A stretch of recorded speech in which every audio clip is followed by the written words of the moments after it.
Hello दोस्तों, स्वागत है आपका हमारे चैनल वेल्थ क्रिएटर में। दोस्तों आज हम यहाँ पर बात करने हैं टाटा कंज्यूमर प्रोडक्ट्स लिमिटेड के बारे में। दोस्तों जैसे कि हमने यहाँ पे निफ्टी 50 के सारे स्टॉक की एनालिसिस लगातार स्टार्ट कर रखी है, कौन सा स्टॉक अच्छा है और कौन सा स्टॉक यहाँ पर खरीदना चाहिए और किस स्टॉक में आपको खरीदारी से बचनी चाहिए। तो यहाँ पर यही निफ्टी 50 का एक स्टॉक है जिसके हम यहाँ पर एनालिसिस लेके आ रखे हैं। इससे पहले भी दोस्तों हमने कई वीडियोज़ डाल चुके हैं, अगर आपने नहीं देखी तो आप देख सकते हैं, जैसे कि डॉक्टर रेड्डी लेबोरेटरी हो गया, ठीक है, उससे पहले अदानी पोर्ट्स भी हो गया है। तो इस टाइप के आप वीडियो यहाँ पे आई बटन में क्लिक करके देख सकते हैं, ताकि पूरा निफ्टी 50 का एनालिसिस यहाँ पे लगातार हो सके, लोगों को पता चल सके कि पूरा निफ्टी 50 अच्छा नहीं होता, उसके कुछ स्टॉक ज़रूर अच्छे होते हैं। ऐसा नहीं है कि निफ्टी 50 का मतलब है 50 स्टॉक्स ग्रेट हैं। ऐसा हो सकता है कि यहाँ पे 40 स्टॉक ग्रेट हों, 45 स्टॉक ग्रेट हों, पर कुछ ऐसे स्टॉक्स होते हैं जिनको आप यहाँ बाइंग करने से बचनी चाहिए। तो चलिए दोस्तों, आज देखते हैं हम कि टाटा कंज्यूमर प्रोडक्ट किस टाइप का स्टॉक है, क्या हम इसके अंदर खरीदारी करनी चाहिए या नहीं करनी चाहिए, लॉन्ग टर्म के लिए रखना चाहिए, शॉर्ट टर्म के लिए रखना, सब कुछ देखेंगे। ठीक है, सबसे पहले दोस्तों इसके प्राइस की बात करें तो आप देखते हैं कि 825 रुपये में प्राइस चल रहा है। आज मार्केट के प्रेशर की वजह से 1% स्टॉक यहाँ पे करेक्ट होता हुआ नजर आया। वहीं पे दोस्तों अगर हम बात करते हैं कि 5 दिन के अंदर स्टॉक ने कितने रिटर्न दिए, तो आप देख सकते हैं कि यहाँ पे ऑलमोस्ट 5 दिन के अंदर स्टॉक यहाँ पे फ्लैट है। और एक महीने की बात करें तो यहाँ पे 1% के यहाँ पे रिटर्न दिए। एक महीने के अंदर कोई ज़्यादा मूवमेंट नहीं है। 6 महीने की बात करें तो 6 महीने के अंदर यहाँ पे 27% के काफ़ी शानदार रिटर्न दिए इसने। और वहीं दोस्तों अगर हम एक साल की बात करें तो एक साल के अंदर 67% के यहाँ पे रिटर्न देखने को मिले। और दोस्तों यहाँ पे अगर हम बात करते हैं 5 साल की, तो 5 साल के अंदर 550% के यहाँ पे रिटर्न देखने को मिले हैं। आप देख सकते हैं कि स्टॉक लगातार ऊपर गया है, कहीं पे भी कोई इतना ज़्यादा गिरावट देखने को नहीं मिल रही है। कहाँ तो अगर हम यहाँ बात करें तो 17 की या फिर 16 की बात करें तो 126 रुपये का स्टॉक हुआ करता था, और आज स्टॉक कहाँ पर है आप देख सकते हैं कि 825 रुपये पर यहाँ पे ट्रेड करता हुआ नजर आ रहा है। हालांकि 875 870 रुपये तक यहाँ पे हाई भी देखने को ज़रूर मिला था। और वहीं दोस्तों अगर मैक्सिमम रिटर्न की बात करें कि इसने स्टॉक ने मैक्सिमम रिटर्न कितने दिए हैं, तो आप देखते हैं कि 2002 की अगर बात करें तो 20 रुपये का स्टॉक हुआ करता था। 3889% के यहाँ पर रिटर्न मिले हैं। रिटर्न किसको मिले हैं दोस्तों? रिटर्न उनको ही मिले हैं जो यहाँ पे लॉन्ग टर्म इन्वेस्टमेंट करते हैं। शॉर्ट टर्म वाले क्या है कि 10% लिया, 15% लिया, 20% लिया और एग्जिट हो गए। ठीक है दोस्तों, तो इतना रिटर्न मिलता है शॉर्ट टर्म वालों को, क्योंकि लगातार स्टॉक ऊपर नहीं जाता। आप यहाँ पे देख सकते हैं कि स्टॉक में यहाँ तक ऊपर गया, बहुत सारे लोग एग्जिट हो गए होंगे, यहाँ पे डिप आया, फिर स्टॉक ने एक नया हाई बनाया। तो इस टाइप से अगर आप लॉन्ग टर्म के लिए इन्वेस्टमेंट करते हो तो आपको बहुत अच्छी रिटर्न यहाँ प्रोवाइड हो सकते हैं। यहाँ देख सकते हैं आपके 3889% के यहाँ पे रिटर्न देखने को मिले हैं इसके अंदर।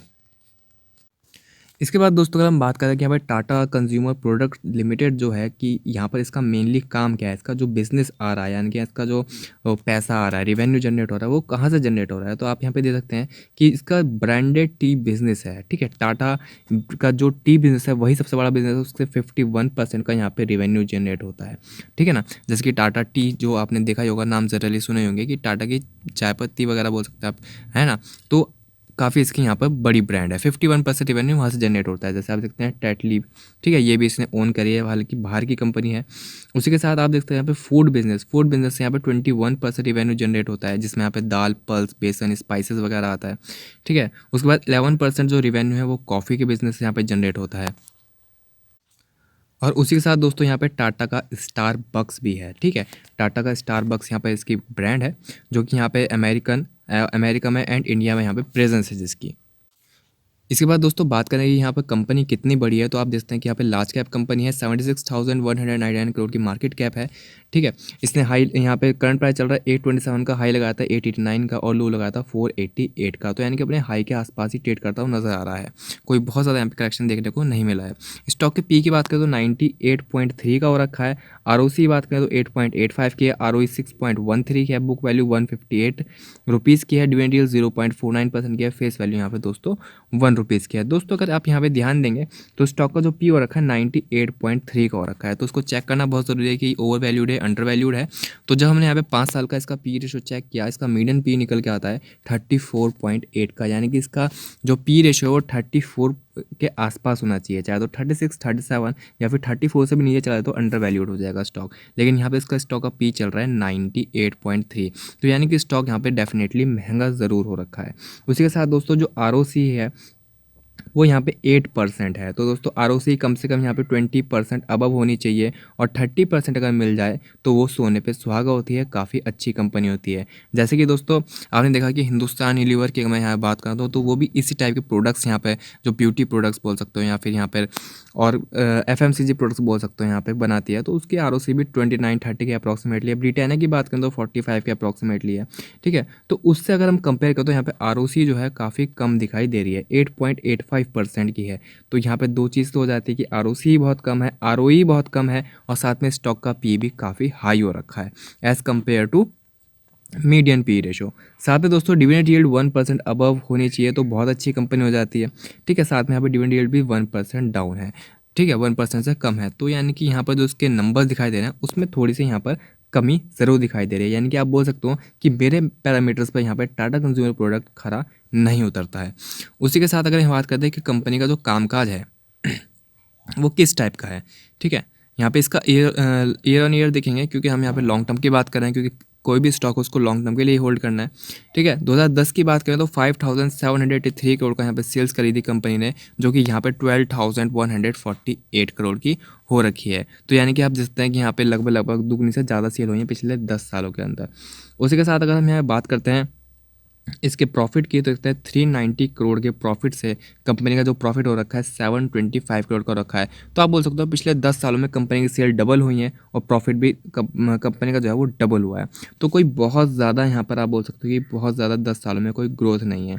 ठीक है, जैसे कि आप यहाँ देखते हैं कि कंपाउंडेड सेल ग्रोथ 7% की रही 10 सालों में, और वहीं कंपाउंडेड प्रॉफिट ग्रोथ भी 13% की रही, और साथ ही साथ स्टॉक भी काफ़ी ऊपर वैल्यूएशन पे मिल रहा है, काफ़ी हाई पी रेशो रखा है। अगर अपने मीडियम पी रेशो के पास भी होता तब भी ये सब चल जाता कि अच्छा खासा यहाँ प्रॉफिट बना के देगी कंपनी, लेकिन यहाँ पर स्टॉक जो है काफ़ी महंगा हो रखा है। अगर हम यहाँ पे बैलेंस शीट की बात करें तो रिजर्व जो है कंपनी के पास 14,501 करोड़ का है, और बोरोइंग 1,168 करोड़ की है। तो यहाँ पे बोरोइंग काफ़ी कम है एज़ कम्पेयर टू रिजर्व, यानी कि यहाँ पर जो बैलेंस शीट है वो तो साफ़ सुथरी यहाँ पर दिखाई दे रही है। फिक्स एसेट की बात करें तो फिक्स एसेट यहाँ पर 12,000 करोड़ के अप्रॉक्सीमेटली के हैं, अंडर कंस्ट्रक्शन 67 करोड़ के हैं। तो ये भी एक प्लस पॉइंट है कि यहाँ पर फिक्स एसेट जो है वो भी अच्छे खासे दिखाई दे रहे हैं। उसी के साथ कैश फ्लो अगर हम यहाँ पे चेक करें तो कैश फ्लो भी ऑलवेज पॉजिटिव में रहा, तो ये भी एक प्लस पॉइंट है कि कैश फ्लो भी एक अच्छा है। ठीक है, उसी के साथ अगर हम यहाँ पे देखते हैं इसका शेयर होल्डिंग पैटर्न, तो शेयर होल्डिंग पैटर्न में यहाँ पर प्रमोटर के पास 34% की होल्डिंग है, एफआई के पास 25%, 25.93% की होल्डिंग है, डीआई के पास 13.30% की होल्डिंग है, पब्लिक के पास 26.4% की होल्डिंग है। और बिल्कुल यहाँ पे जो पब्लिक के पास है 26% की होल्डिंग बिल्कुल एग्जैक्ट है, इसमें से कुछ भी बाकी किसी के पास आप बोल सकते हो कि नहीं है। मतलब यहाँ की जैसे कि मैंने आपको हमेशा बोला है कि यहाँ पर 80% के आसपास होल्डिंग जो है वो प्रमोटर एफआई और डीआई के पास होनी चाहिए, और बाकी 20% की होल्डिंग पब्लिक के पास होनी चाहिए, तो कंपनी और ज़्यादा सेफ हो जाती है और ज़्यादा स्ट्रांग हो जाती है। लेकिन यहाँ पर जो होल्डिंग है 20% से अबव हो गई, यानी 26% हो गई। तो यानी कि यहाँ पे 3-4 फैक्ट्स निकल के आ जाते हैं कि पहला, कंपनी की आरओसी जो है वो हमारे पैरामीटर्स पर नहीं उतरती है सही, यानी कि आप बोल सकते हैं कि 20 के आसपास भी नहीं है, 8 चल रही है। उसी के साथ डिविडेंड यील्ड की अगर हम बात करें तो वो भी अच्छा नहीं है, डिविडेंड भी अच्छा कंपनी प्रोवाइड नहीं कर पा रही है। साथ ही स्टॉक के पी रेशो की अगर हम बात करें तो स्टॉक का पी भी बहुत ज़्यादा हाई हो रखा है। तो अगर जो स्टॉक भाग रहा है तो हो सकता है उसमें काफ़ी बड़ा अमाउंट में पैसा लगाया जा रहा हो। कहीं ना कहीं अगर रिटेलर्स इसमें बाइंग करते हैं तो कहीं ना कहीं फंस भी सकते हैं। स्टॉक बुरा नहीं है, पर स्टॉक और वैल्यूएशन में खरीदना बहुत बुरा है, कि अगर आप बहुत ज़्यादा हाई पे खरीद लो तो आपको साल 2 साल तक भी लग सकता है उसको रिकवर करने में, सिर्फ लॉस को रिकवर करने में। ठीक है, स्टॉक का पी भी काफ़ी हाई हो रखा है। साथ ही जो यहाँ पे शेयर होल्डिंग पैटर्न है, शेयर होल्डिंग पैटर्न की अगर हम बात करें तो वो भी यहाँ पर 26% जो है पब्लिक के पास होल्डिंग यहाँ पर दिखाई दे रही है। तो यानी कि पैरामीटर्स अगर दोस्तों हमें चेक करते हैं तो कंपनी के अंदर थोड़ी सी कमी चल रही है, फिलहाल के लिए टेम्पररी है। टेम्पररी क्यों है? क्योंकि यहाँ पे जो आरओही होती है वो पिछले 4 क्वार्टर्स की होती है, तो 4 क्वार्टर्स की आरओसी जो इस वक्त शो हो रही है वो 8% है, यानी कि बहुत कम यहाँ पे शो हो रही है। स्टॉक का पी भी बहुत हाई हो रखा है, यानी कि स्टॉक ओवर वैल्यूड हो रखा है।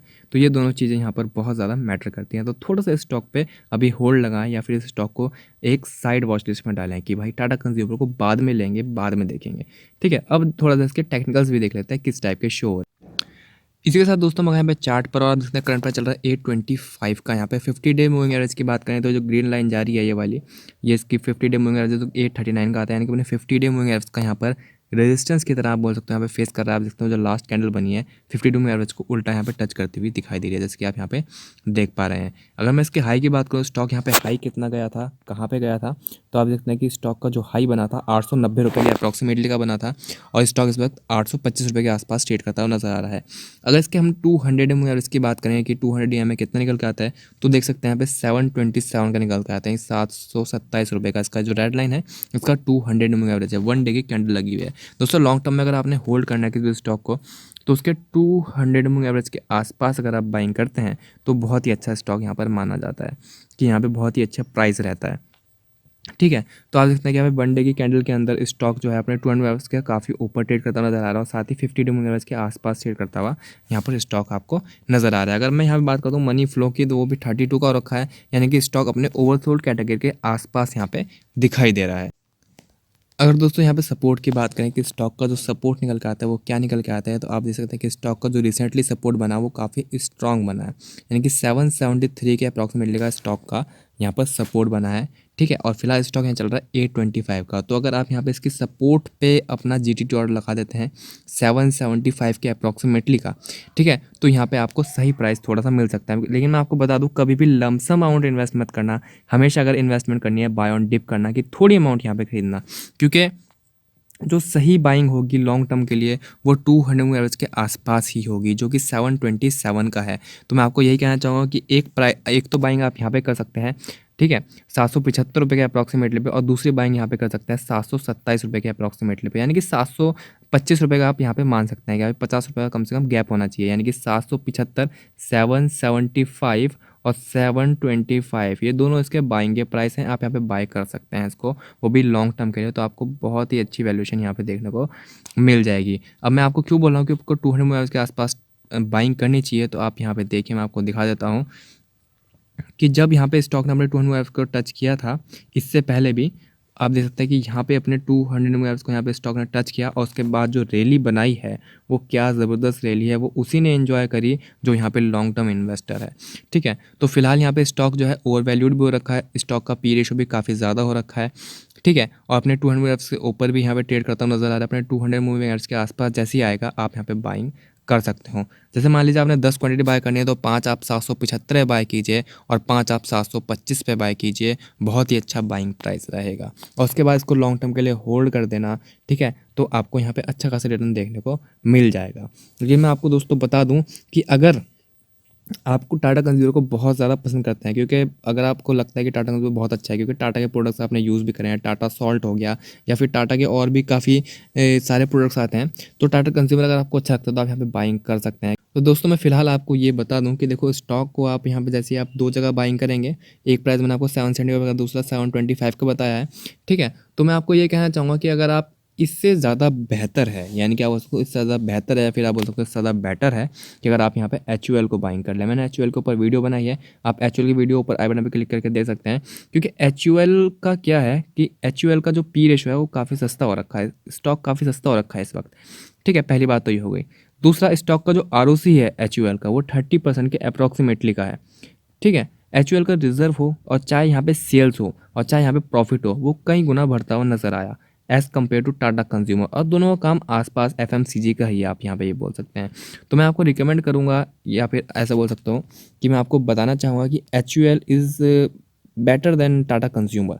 ठीक है, तो आप HUL की तरफ भी ध्यान से देख सकते हो। अगर आपने यहाँ पर HUL ऑलरेडी खरीद रखा है, या फिर आपने HUL नहीं खरीदना है कुछ पर्सनल मैटर की वजह से, या फिर आपको लगता है नहीं भाई HUL ख़राब होगा, तो तब आप इसके बारे में सोच सकते हैं। पर पहली प्रेफरेंस आप HUL को ही दें, हिंदुस्तान यूनिलीवर लिमिटेड को, क्योंकि मुझे नहीं लगता कि उससे ज़्यादा बेस्ट स्टॉक आपको यहाँ पे FMCG के अंदर मिल सकता है। तो दोस्तों फिलहाल के लिए इतना ही। आपको ये स्टॉक कैसा लगा, आपको मेरी एडवाइस बोल सकता हूँ, या फिर बोल सकता हूँ कि मेरी एनालिसिस आपको कैसी लगी, तो आप यहाँ पे कमेंट करके बता सकते हैं। और अगर अच्छी लगी हो तो वीडियो को लाइक भी कर सकते हैं, चैनल को सब्सक्राइब भी कर सकते हैं। मिलते हैं दोस्तों जल्दी अगली वीडियो में।